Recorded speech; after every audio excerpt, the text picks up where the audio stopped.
Good evening and welcome to The Core, coming to you live from Channels Television Studios in Abuja, Nigeria. I am Kadria Ahmed.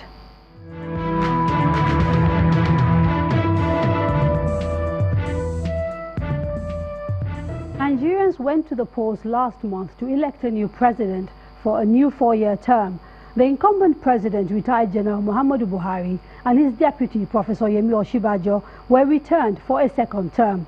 And although Nigerians return to the polls for state elections this week, attention is already shifting to the issues that should shape federal government over the next 4 years. Should the incumbent president, should the government maintain existing programs, or should it change direction? What areas should it prioritize? What is required for an all-inclusive government that works for all Nigerians? What sort of relationship do Nigerians want to see between the different arms of government? We begin this program with views from the streets. New government, because the last government was not something we anticipated for, which actually was, I don't know, it was actually bad. But we hope that in this new government, they should try and improve on security. It should be an all-inclusive government as it has promised. And it should not just be a propaganda. I believe they've also tried in the area of security. I believe they should do more. I have a lot of expectations, but I just wish that it should be an all-inclusive government. They might not do anything different from what we've seen in the last 4 years. Because it's the same government, they've been re-elected. Not really expecting anything from this new elected president, the re-elected president again, because it's next level. He said next level, so we should expect maybe next openness. Or so I think we should just ship our hustle this time around. We have to ship the hustle because it's going to be hard. So we expect that the president will sit up. The so-called cabal should be moved out of the system completely. Bring fresh ideas, because all the ministers, the president during his first tenure, they are old men, they are old-fashioned. We need fresh brains, not bringing people that don't even know, who cannot even operate simple computer, cannot even go on research on anything. No, you would tell me the truth. It doesn't matter. And another trend I've discovered in this country is that the issue of religion is tearing the country apart. The president should work on that area. Religion is tearing the nation apart. In terms of appointment, there are some sections that are claiming that they have not been given opportunity to serve the nation. So the president look into that area. It's very much important because that brings the country together as one. Yes, they have tried in the area of corruption. At least in one way or the other in this country, one was able to, is answerable for his or her stewardship in the office. So they tried in that area. The government's fight against corruption is the right thing to do. But let us not pretend that the fight is about arresting people. And when you talk about plugging loopholes, what loopholes are you plugging? The ones we can see are the ones that create opportunity. Look at the contracting system. Are contracts still being inflated with the fight against corruption? The answer is yes. What about TSA? Are the abuses still in place? That is, they are there. What about the implementation of the TSA? Yes, I'll come to that shortly. Do we still have security votes? The answer is yes. One thing Buhari should do, now that Providence has brought him back, is to sit down, ask himself, what are the things for which people think I'm not doing very well? What can I do about them?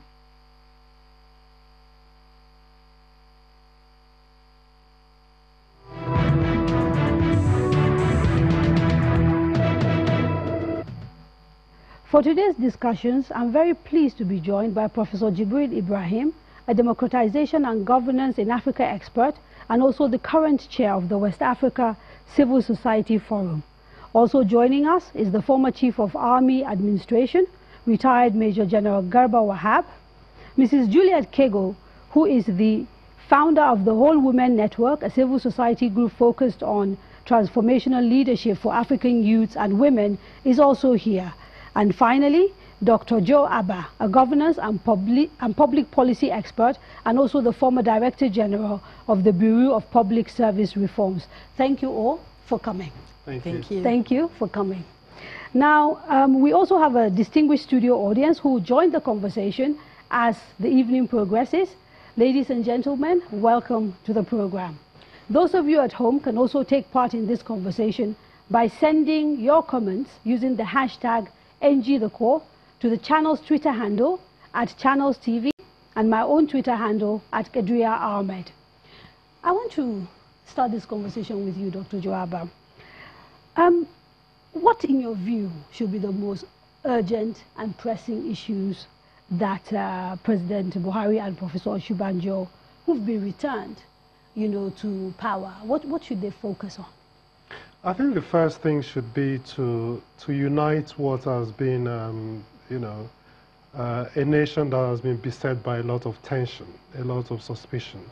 I think the first thing should be to unite the nation, to ensure that the governance that they would lead would be, the government that they would lead would be a government for all Nigerians, that all Nigerians will feel that they have a stake in that government, and that they have a right to contribute to the way that that government is shaped. I think that is the very first thing that needs to happen before we think about anything else. Juliet, in practical terms, what would that entail? Okay, great question. In practical terms, I think first off, it will entail a sort of government of national unity, right, where the president is being a statesman and inviting everyone that was part of the process, the political process, to a table. And that means having a conversation about nationhood, not about political parties, because that's a different conversation. Okay, so I'm still a little bit confused. When you say he invites people, are you suggesting, when you say government of national unity, appointments into government yes. for people who were his political opponents, or just drawn across the country? Because that is what our constitution makes a provision for anyway. Yes. The Constitution does make a provision. I mean, we have the federal character and all those in place. But the thing is, the president now has to be very intentional to look beyond his circle, like his political circle. And also, there's there's symbolic things that he could do that would change the tone of the conversation. The first thing he's done well is in his, I guess, his first speech post-election. There wasn't any divisive tone to that. He said people shouldn't gloat. Exactly. And, so that he set the right tone with that. So he needs to continue in that vein. And he also needs to appoint media representative, because he's not speaking to us all the time, right? Sometimes he has people that... So communication is one of them. He has to be very intentional. Not just what he's putting out, but what his team has to mirror that overarching nation-building tone. So that's a practical thing. Yeah, let me bring in Professor Jibril. Do you agree that perhaps the most urgent task is that of trying to unite a nation that seems to have been badly disunited, if you like, or affected by the rhetoric of the elections that have just passed? Yes, it is indeed a very important thing to do. He needs to take certain steps that will reassure people. There are elements that he cannot do much about. For example, much of the division was really provoked by the conflict between pastoralists and farmers, which has been a long-standing conflict which has developed. But certain people got the impression he was behind it. Now, the key issue he needs to address is really that of talking more to Nigerians and reassuring them. We Nigerians complain. We hear him talk when he makes a visit abroad. And we get very irritated because we are right here. We are the people who are being governed, and he doesn't speak to us enough. And why I'm raising this is that a lot of the misunderstandings that have developed is because he wasn't speaking to issues of concern as and when they arise. That's extremely important. Now, let me bring in the Major General, because like you pointed out, one of the biggest criticisms of the president is that he is seen or perceived to be in support of the crisis or the trouble between farmers and husband that he has taken aside. From your experience, what could be done? And I'm here asking this question purely from the point of view of uniting the nation so that everybody feels like they are Nigerians and that the president cares about them and what happens to them. The major issue has been mentioned, and that is communication.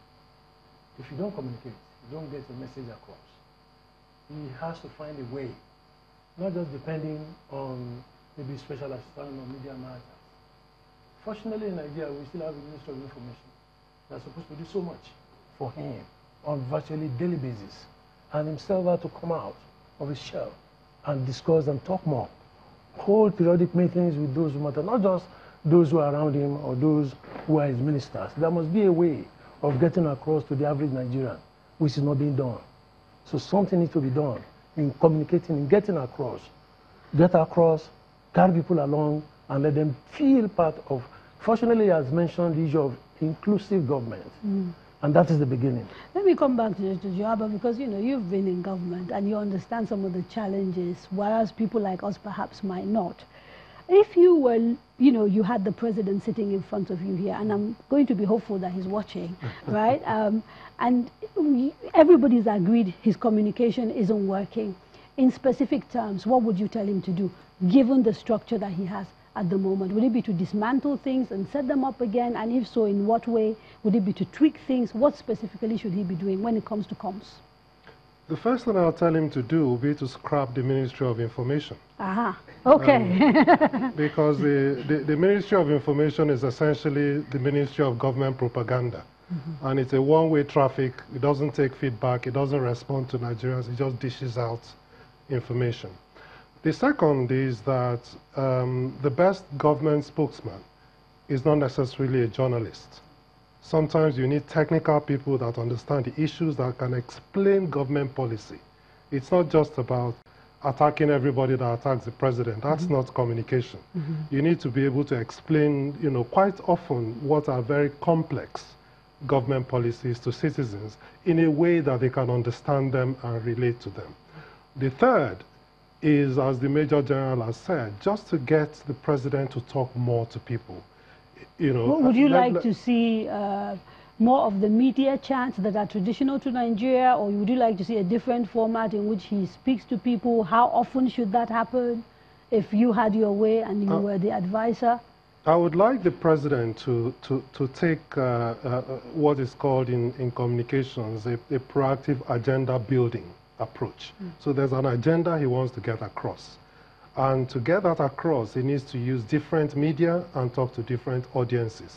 And the medium he uses would be what is appropriate to each particular audience. So I'd like to see my president talking to school children, relating with them. I'd like to see him in the market, talking to traders.